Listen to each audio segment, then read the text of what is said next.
కొత్త పలుకు పేరుతో కలకలం ఆంధ్రజ్యోతి పేపర్ సృష్టించడం, ఎండీగా ఉన్నటువంటి రాధాకృష్ణ రాస్తున్నటువంటి రాతలు అసలు గుమ్మడికాయల దొంగ అంటే భుజాలు తడుముకున్నట్టుగా రాతలు రాసిన వాళ్ళు కదా ఆయన అన్న మాటకి ఫీల్ అవ్వాల్సింది. తెలంగాణ వచ్చిన తొలి నాళ్ళలోనే రాష్ట్ర నాయకత్వం పట్ల అసభ్యకరంగా వ్యవహరించిన చరిత్ర ఆంధ్రజ్యోతికి ఉన్నది. సహజంగా మీడియా అంటేనే ప్రతిపక్ష పాత్ర పోషించాలి.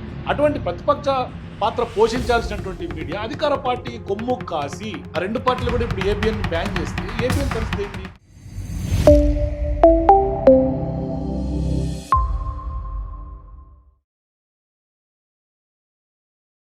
రాజకీయ పార్టీల మధ్య వైర్యం ఉండటం సహజం, మాటల యుద్ధం నడవటం కూడా సహజమే. కానీ ఇక్కడ ప్రధానంగా తెలంగాణ రాష్ట్ర రాజకీయాలకు వచ్చేసరికి కొంత పెక్యులర్గా రాజకీయాలు సాగుతూ ఉన్నాయి. అంటే ఇక్కడ మీడియాకి రాజకీయ పార్టీలకి ఒక యుద్ధ వాతావరణం నెలకొనేలాగా పరిస్థితులు ఉన్నాయి. ఏకంగా ఏబిఎన్ ఛానల్ని బాయ్కాట్ చేసే పరిస్థితి కూడా దారితీసింది. అసలు ఏబిఎన్ ఛానల్ని, ఆంధ్రజ్యోతి పేపర్ని ఎందుకు తెలంగాణలో బీఆర్ఎస్ పార్టీ బాయ్కాట్ చేయాల్సినటువంటి అవసరం వచ్చింది? ఒకసారి చూసే ప్రయత్నం చేద్దాం ఇన్ డెప్త్ గా. Get out of my debate. Get out from my debate. खबरदार ये वेदनगढ़ कृष्णा खबरदार खबरदार। Welcome to citizens pulse. నేను మీ రాజేష్. తెలంగాణ రాష్ట్ర రాజకీయాల్లో ప్రస్తుతం ఫోన్ ట్యాపింగ్ అంశం కలకలం రేపుతోంది. ఈ కలకలం కొనసాగుతున్నటువంటి నేపథ్యంలో నైనీ బ్లాక్ సంబంధించినటువంటి కోల్ కాంట్రాక్ట్ల కోసం జరుగుతున్నటువంటి ఒక వార్ ఒకవైపు కొనసాగుతూనే ఉంది. ఈ నేపథ్యంలో కొత్త పలుకు పేరుతో కలకలం ఆంధ్రజ్యోతి పేపర్ సృష్టించడం, ఆ యొక్క ఎండీగా ఉన్నటువంటి రాధాకృష్ణ రాస్తున్నటువంటి రాతలు, అట్లాగే పెద్ద ఎత్తున తెలంగాణ సమాజం నుంచి రిటాలియేషన్. ఇవాళ బీఆర్ఎస్ పార్టీ ప్రధానంగా ఏబిఎన్ ఛానల్ని, ఆంధ్రజ్యోతి పేపర్ని బాయ్కాట్ చేసే పరిస్థితి దారితీసింది. అంటే ఏం జరుగుతోంది, ఎందుకు బాయ్కాట్ చేసింది అంటే వరుసగా సిరీస్ ఆఫ్ కథనాలు సిరీస్గా ఒక రకంగా ఆంధ్రజ్యోతి పేపర్ నుంచి అట్లాగే ఏబిఎన్ ఛానల్ నుంచి వరుసగా విషం చిమ్మే రాతలు స్పష్టంగా రాస్తున్నారు అన్నది సుస్పష్టం. అందుకనే ఇప్పుడు బీఆర్ఎస్ పార్టీ ప్రధానంగా ఆ యొక్క పేపర్ని, ఛానల్ని బాయ్కాట్ చేసినటువంటి పరిస్థితి. అది అధికారికంగా ప్రకటించారు. తాజాగా నిన్న ఆ లెటర్ చూపిస్తాను మీకు. ఇది చూడండి, భారత రాష్ట్ర సమితి పేరున పత్రికా ప్రకటన సోమ భరత్ పార్టీ ప్రధాన కార్యదర్శి ప్రకటించినటువంటి నేపథ్యం. 23/1/2026 నాడు ఆ ఏబిఎన్ ఆంధ్రజ్యోతి ఛానల్లో జరిగినటువంటి చర్చా కార్యక్రమంలో పాల్గొన్నటువంటి తెలంగాణ ఉద్యమకారులు బీఆర్ఎస్ ఎమ్మెల్సీ తక్కలపల్లి రవీంద్రరావు గారి పట్ల ఆ ఛానల్ ప్రతినిధి వెంకటకృష్ణ వ్యవహరించినటువంటి తీరు భారత రాష్ట్ర సమితి తీవ్రంగా ఖండిస్తోంది. గౌరవ శాసన మండలి సభ్యుడిని గెట్అవుట్ ఫ్రమ్ మై ఛానల్ అని సదరు టీవీ ఛానల్ వ్యాఖ్యాత అనడం కనీస పాత్రికేయ విలువలకు, ప్రజాస్వామ్య స్ఫూర్తికి విరుద్ధం. డిబేట్కు పిలిచిన అతిథి మీద అనుచితమైనటువంటి వ్యాఖ్యలు చేసినందుకు ఎమ్మెల్సీ రవీంద్రరావు గారికి బేషరతుగా క్షమాపణ చెప్పాలని ఆంధ్రజ్యోతి ఛానల్ డిమాండ్ చేస్తున్నాం. తెలంగాణ వచ్చిన తొలి నాళ్ళలోనే రాష్ట్ర నాయకత్వం పట్ల అసభ్యకరంగా వ్యవహరించిన చరిత్ర ఆంధ్రజ్యోతికి ఉన్నది. తదనంతర కాలంలో కూడా అనేక సార్లు బీఆర్ఎస్ పార్టీ నాయకుల మీద అసత్య కథనాలు ప్రచురించడం, ప్రసారం చేయడం, తెలంగాణ ప్రయోజనాలకు నష్టం వాటిల్లే విధంగా కథనాలను ప్రసారం చేయడం ఆంధ్రజ్యోతి గ్రూప్కి పదే పదే చేస్తున్నది. బీఆర్ఎస్ పట్ల, తెలంగాణ పట్ల ఆంధ్రజ్యోతి వైఖరి మారకపోవటం వల్ల ఇకపై బీఆర్ఎస్ నాయకులు ఎవరూ ఏబిఎన్ ఛానల్లో జరిగే చర్చల్లో పాల్గొనరాదని నిర్ణయించాం. పార్టీ కేంద్ర కార్యాలయం తెలంగాణ భవన్లో కానీ, జిల్లా కార్యాలయాల్లో కానీ జరిగే పార్టీ సమావేశాలకు, ప్రెస్ మీట్లకు కూడా ఏబిఎన్ ఆంధ్రజ్యోతి ప్రతినిధులు ఇకపై అనుమతించరాదని పార్టీ నిర్ణయం తీసుకోవడం జరిగింది. సో ఇందాక నేను మీకు క్లియర్గా చెప్పాను. అంటే ఆంధ్రజ్యోతి ఛానల్ కానీ, పేపర్ కానీ, ఏబిఎన్ కానీ సీక్వెన్స్ ఆఫ్ స్టోరీస్ గత కొంతకాలం అంటే తెలంగాణ ఏర్పడిన తొలినాళ్ళ నుంచి కూడా సీక్వెన్స్ ఆఫ్ కథనాలు కొంత అంటే వ్యతిరేకంగా కావాలని విషరాతలు రాస్తున్నట్టుగానే స్పష్టంగా అర్థమవుతుంది. అందుకని ఇప్పుడు ఆంధ్రజ్యోతి పేపర్ని, ఏబిఎన్ ఛానల్ని కూడా బీఆర్ఎస్ పార్టీ బాయ్కాట్ చేసింది. అంటే ఇక్కడ ప్రధానంగా ఎందుకు ఈ విషయంలో ఎందుకు బాయ్కాట్ చేయాల్సి వచ్చిందని చూస్తే, మరి ఈ పిచ్చిన కొడుకులు ఎందుకు రాస్తున్నారండి? ఇక్కడ రవీంద్రరావు ఎవరైతే ఏబిఎన్ ఛానల్లో 23 తారీఖు డిబేట్లో పాల్గొన్నారో ఆ రోజు ఆయన ఒక మాట దొర్లాడు వాస్తవానికి. కానీ అదేమంత పెద్ద పచ్చిబూతేం కాదు. యాక్చువల్గా సహజంగా ఇదేమి మొదటిది కాదు, ఆఖరిది కాదు. ఈ డిబేట్లో ఇట్లా బూతులు మాట్లాడటం, కొట్టుకున్నటువంటి డిబేట్లు ఉన్నాయి. తాజాగా కూడా బీఆర్ఎస్ బీజేపీ నాయకులు కొట్టుకున్నటువంటి సందర్భాలు ఒక ఛానల్లో జరిగినాయి. అంటే ఇటువంటి సంఘటనలు జరిగినప్పుడు సహజంగా అక్కడ ఉన్నటువంటి మోడరేటర్ ఎవరైతే వెంకటకృష్ణ గారు అక్కడ ఆ ప్రోగ్రామ్ని కండక్ట్ చేస్తున్నారో అది నిజంగా తెలంగాణ సమాజాన్ని, ఉద్యమాన్ని కూడా అవమానం పరిచినట్టుగా మనం అర్థం చేసుకోవాలి. ఎందుకంటే ఎమ్మెల్సీగా ఉండి పార్టీ ప్రధాన కార్యదర్శిగా ఉన్నటువంటి రవీంద్రరావు గారిని గెట్అవుట్ ఆఫ్ మై షో అంటే అసలు ఒక అతిథిగా పిలిచిన తర్వాత గెట్అవుట్ అని ఎట్లా అంటారు? ఇది చాలా నిజంగా కూడా వెంకటకృష్ణ గారు కూడా కొంత అసహనంగా బిహేవ్ చేసినట్టుగా అనిపిస్తుంది. అంటే లోపల అక్కస్తుంది, అది బయటికి కనపడలేదు. ఈ రకంగా అనిపించింది. ఇది చూడండి ఏ విధంగా కంట్రోల్ వారికి ఎవరికి ధైర్యం రవీంద్రరావు గారు ఎవరు కంట్రోల్ ఇచ్చారండి? రవీంద్రరావు గారు ఎవరు కంట్రోల్ ఇచ్చారు కంట్రోల్ కంట్రోల్ వాళ్ళకి యువర్ సెల్ఫ్ ఇష్టం వచ్చినట్టుగా రాసేందుకు రవీంద్రరావు గారు ఫస్ట్ కంట్రోల్ యువర్ సెల్ఫ్ అండి ఇచ్చారు. రవీంద్రరావు గారు control your self control your self ఎందుకు కంట్రోల్ చేసుకోవాలి? కంట్రోల్ భాష ఎందుకు కొంచెం control కంట్రోల్ చేసుకోవాలి చేసుకోకపోతే కాదండి ఎందుకు భాష కంట్రోల్ చేసుకోవాలి చెప్పండి. ఎందుకు కంట్రోల్ చేసుకోవాలి చెప్పండి. చెప్పేది వింటే నేను చెప్పేది వినపడుతుంది మీకు నేను చెప్పేది కూడా మీరు వినండి. ముందు నేను చెప్పేది వినండి. మీరు టంగ్ స్లిప్ అయ్యారు కాబట్టి ప్లీజ్ ఒక మాట వినండి. రవీంద్రరావు గారు టంగ్ స్లిప్ అయ్యారు కాబట్టి ఆ పదం వెనక్కి తీసుకోండి.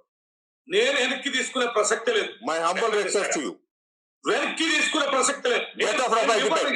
Get out from my debate. Get out from my debate. I will quit my debate. Get out from my debate. ఇది ఎంతవరకు కరెక్ట్ కాదు. Get out from my debate అంటే రవీందర్ రావు గారు బీఆర్ఎస్ పార్టీ నాయకులు తెలంగాణలో ప్రతిపక్ష హోదాలో ఉన్నటువంటి బీఆర్ఎస్ పార్టీ ఏమి ఏబిఎన్ డిబేట్లకు మేము వెళ్తామని చెప్పి ఫోన్ చేసి వెళ్ళినటువంటి సందర్భాలు ఉండవు. సహజంగా ఏ న్యూస్ ఛానల్లో డిబేట్స్ అయినా కూడా గెస్ట్ అని మనమే పిలుస్తాం. పార్టీలకు సంబంధించినటువంటి ప్రతినిధులు మనమే పిలిచి డిబేట్స్ ఆర్గనైజ్ చేస్తూ ఉంటాం. అట్లా కాకుండా ఒక అతిథిగా పిలిచిన తర్వాత వాళ్ళని get out of my show అని చెప్పేసి అంటే అది ఎంత అవమానం చేసినట్టుగా. లైవ్లో అసలు యాక్చువల్గా జనరల్గా మోడరేటర్గా ఉన్నటువంటి వెంకటకృష్ణ గారు చేయాల్సింది ఏంటంటే బ్రేక్ తీసుకోవటము, బ్రేక్ తీసుకొని సంజాయించటము, లేదు సారీ చెప్పించటము. అసలు గుమ్మడికాయలు దొంగ అంటే భుజాలు తడుముకున్నట్టుగా రాతలు రాసిన వాళ్ళు కదా ఆయన అన్న మాటకి ఫీల్ అవ్వాల్సింది.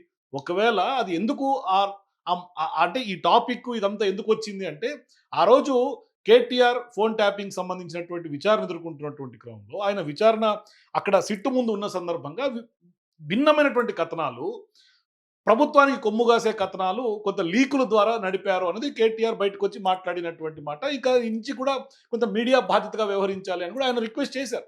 సహజంగా మీడియా అంటేనే ప్రతిపక్ష పాత్ర పోషించాలి. అటువంటి ప్రతిపక్ష పాత్ర పోషించాల్సినటువంటి మీడియా అధికార పార్టీ కొమ్ము కాసి, అధికార పార్టీకి ఇన్ ద సెన్స్ అధికార పార్టీలో ఉన్నటువంటి కొందరు నాయకులకి, అధికారంలో ఉన్నటువంటి నాయకులు, అట్లాంటి వాళ్ళు చెప్పు చేతుల్లో మీడియా నడిస్తే ఖచ్చితంగా అది అంటే సమాజ నిర్మాణంలో అది కరెక్ట్ అయినటువంటి పద్ధతి కాదు. అందుకనే ఇప్పుడు ఈయన get out of my show అని ఎప్పుడైతే వెంకటకృష్ణ గారు సహనం కోల్పోయారు, ఇప్పుడు సహజంగా ప్రతిపక్ష పార్టీ నాయకులుగా ఈయన కొంత ఫ్రస్ట్రేషన్ ఉండొచ్చు. ఎందుకంటే అధికార పార్టీ కావాలని ఇబ్బందులకు గురి చేస్తోంది, కొన్ని కేసులు అట్లాగే విచారణలు ఈ పరంపర కొనసాగుతోంది. అయినప్పటికీ కూడా చాలా డేర్ అండ్ డాషింగ్గా ఫేస్ చేస్తూ ఉన్నారు. అది బీఆర్ఎస్ పార్టీ అగ్రనాయకత్వం అందరూ కూడా, కేటీఆర్ కానీ హరీష్ రావు కానీ. అయితే ఇక్కడ మీడియాను ఇక్కడ ఏబిఎన్ బీఆర్ఎస్ని బాయ్కాట్ చేసిందా గెట్ అవుట్ అని అనగానే ఇక్కడ బీఆర్ఎస్ పార్టీ ఏకంగా ఆ పార్టీకి సంబంధించినటువంటి కార్యక్రమాలకి అట్లాగే ఆ పార్టీ యాక్టివిటీస్కి కానీ ప్రెస్ మీట్లకు కానీ మొత్తం అన్నిటికి కూడా బ్యాన్ చేసి పడేసింది. మరి ఇప్పుడు నువ్వు గెట్ అవుట్ అంటావు ఏంటి, మేమే మిమ్మల్ని బ్యాన్ చేస్తాము అని. ఎందుకంటే గత కొంతకాలంగా అంటే తెలంగాణ ఏర్పడిన తొలినాల నుంచి కూడా ఏబిఎన్ ఛానల్, ఆంధ్రజ్యోతి పేపర్ వరుసగా విషపు రాతలు రాస్తూ ఉన్నారు. మొన్నటికి మొన్న ఏదైతే ఒడిశాలో ఉన్నటువంటి కోల్ బ్లాక్ అంశం దుమారం రేపుతుందో కాంట్రాక్ట్ల వ్యవహారం, ఎప్పుడైతే ఎన్టీవీ కథనం రావటం, జర్నలిస్టులు అరెస్ట్ చేయడం ఇంతవరకు బాగానే జరిగింది. ఎన్టీవీ కొంత ఆ పర్యవసానాలు ఫేస్ చేస్తూ ఉంది. దాని మీద సిట్ వేశారు, ఎంక్వైరీ జరుగుతోంది, ఆ కథ నడుస్తోంది. ఆ కథ నడుస్తున్నటువంటి క్రమంలో ఒక్కసారిగా కొత్త పలుకు పేరుతో ఆంధ్రజ్యోతి ఎండీగా ఉన్నటువంటి రాధాకృష్ణ కథనం రాయటం, అది ఆయన కూడా మహిళల్ని కించపరిచినా కూడా కేసులు పెట్టకపోవటం, ఇదంతా కూడా విస్తృతమైనటువంటి చర్చకి సోషల్ మీడియాలో దారితీసింది. గతంలో కేసీఆర్ గారు అధికారంలో ఉన్నప్పుడు కూడా సేమ్ ఇటువంటి బ్యాన్ జరిగింది. అప్పుడు టెక్నికల్గా బ్యాన్ చేశారని. ఎట్లా ఆ ఛానల్లో కొంత ఎమ్మెల్యేలు కించపరిచే కథనం వచ్చినప్పుడు అసెంబ్లీలో చర్చకు పెట్టి టీవీ9ని ఏబిఎన్ని కొంత అఫీషియల్గా బ్యాన్ చేయాలి, అనధికారికంగా కేబుల్ ఆపరేటర్ అని చెప్పి కొంత కట్ చేయించినటువంటి పరిస్థితి. అంటే ఇక్కడ రాజకీయాలకి, రాజకీయ పార్టీలకి, మీడియాకి ఇదేం కొత్త ఏం కాదు. ఎందుకంటే గతంలో 2023లో కూడా నాకు తెలుసు అనుకుంటా కాంగ్రెస్ పార్టీ కొన్ని ఛానల్స్ని బ్యాన్ చేసింది. 14 ఛానల్ అనుకుంటా ఆ రోజు బ్యాన్ చేసింది. అట్లాగే ఇప్పటికి కూడా అంటే ఎప్పుడైతే జర్నలిజం ఇండిపెండెంట్గా లేకపోవటం, జర్నలిస్టుల రూపంలో కరుడుగట్టినటువంటి రాజకీయ నాయకుల పెట్టుబడులు ఉండటం, కొన్ని ఛానల్స్ కొన్ని పార్టీలు కొమ్ముగాయటం, ఇవన్నీ చేస్తున్నటువంటి క్రమంలోనే ఇటువంటి పర్యవసానాలు జరుగుతూ ఉన్నాయి. అంటే రీసెంట్గా కూడా మనం ఆంధ్రప్రదేశ్ విషయం తీసుకుంటే ఆంధ్రప్రదేశ్లో కూడా ఇటువంటి వ్యవహారమే. సాక్షి ఛానల్ని, పేపర్ని అక్కడ ఉన్నటువంటి అధికార పార్టీ ఆల్మోస్ట్ బ్యాన్ చేసినట్టుగానే వ్యవహరిస్తూ ఉంటుంది.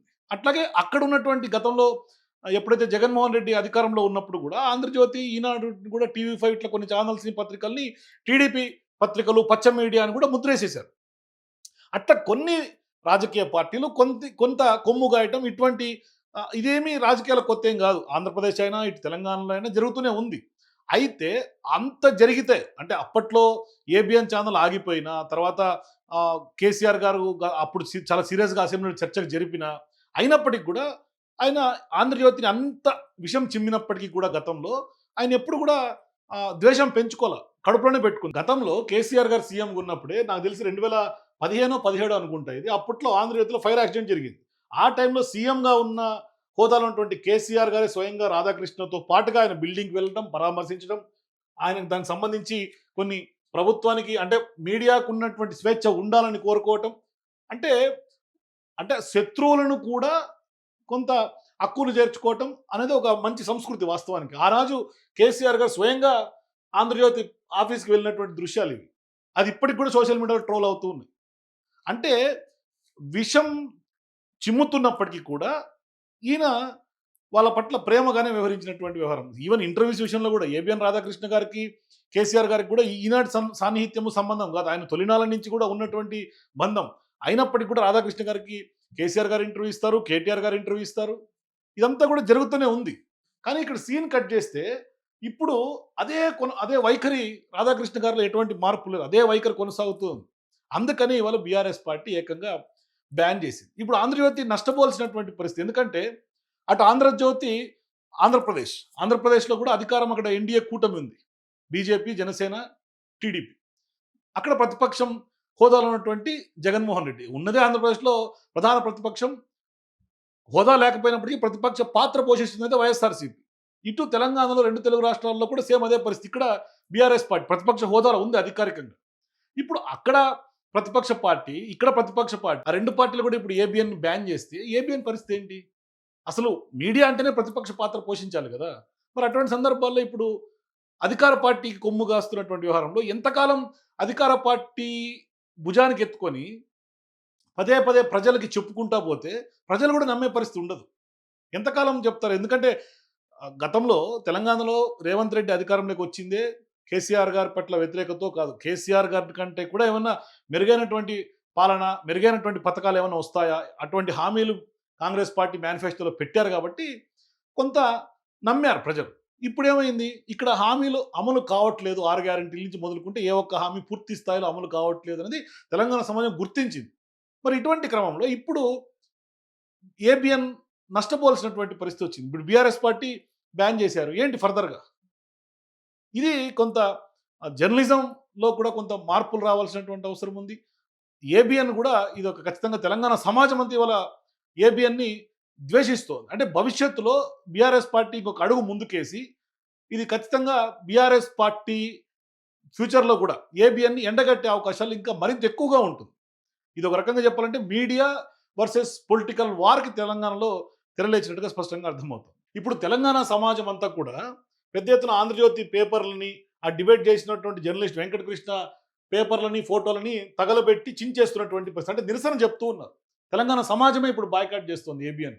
అంటే ఒక రకంగా చెప్పాలంటే ఉద్యమకారులను ఎట్లా అవమానిస్తారు, అంటే ఉద్యమం విలువ ఏబిఎన్కి ఏం తెలుసు అని స్పష్టంగా ఇప్పుడు వాళ్ళందరూ కూడా పెద్ద ఎత్తున నిరసన వ్యక్తం చేస్తూ ఉన్నారు. అంటే ఒక రకంగా చెప్పాలంటే get out of my show అంటే ఉద్యమాన్ని ఖచ్చితంగా ఉద్యమకారులు తక్కెళ్లపల్లి రవీంద్రరావు గారు ఇవాళ బీఆర్ఎస్ పార్టీలో రాలే. గతంలో కేసీఆర్ గారు ఎప్పుడైతే నిరాహార దీక్ష చేశారో ఆనాడు కూడా ఆయనకు వెన్నుదన్ను ఉన్నారు. అప్పటి నుంచి ఉద్యమంలో చాలా క్రియాశీలక పాత్ర పోషించినటువంటి వ్యక్తి రవీంద్రరావు గారు. అటువంటి ఉద్యమకారుల్ని get out of my show from my show అని చెప్పేసి అని వెంకటకృష్ణ గారు అన్నారు అంటే ఇది ఖచ్చితంగా ఏ ఒక్క తెలంగాణ ఉద్యమకారులు ఎవరు కూడా హర్షించే విషయం కాదు. జీర్ణించుకునే పరిస్థితి లేదు ఎవరు కూడా. అందుకని వాళ్ళ నిరసన ఇంత రిటాలియేషన్ వస్తుంది తెలంగాణ సమాజం నుంచి. ఇది బీఆర్ఎస్ పార్టీ నుంచి రిటాలియేషన్ రావట్లా, తెలంగాణ సమాజం నుంచి రిటాలియేషన్ వస్తుంది. సో ఈ ఎంటైర్ వ్యవహారంలో బీఆర్ఎస్ పార్టీ ఏబిఎన్ ఛానల్ని, ఆంధ్రజ్యోతి పేపర్ని బాయ్కాట్ చేసిన తర్వాత మీ అభిప్రాయాలు ఏంటి? ఏం జరగబోతోంది రాజకీయాల్లో? కామెంట్స్ రూపంలో తెలియజేయండి. For more videos please watch citizens pulse.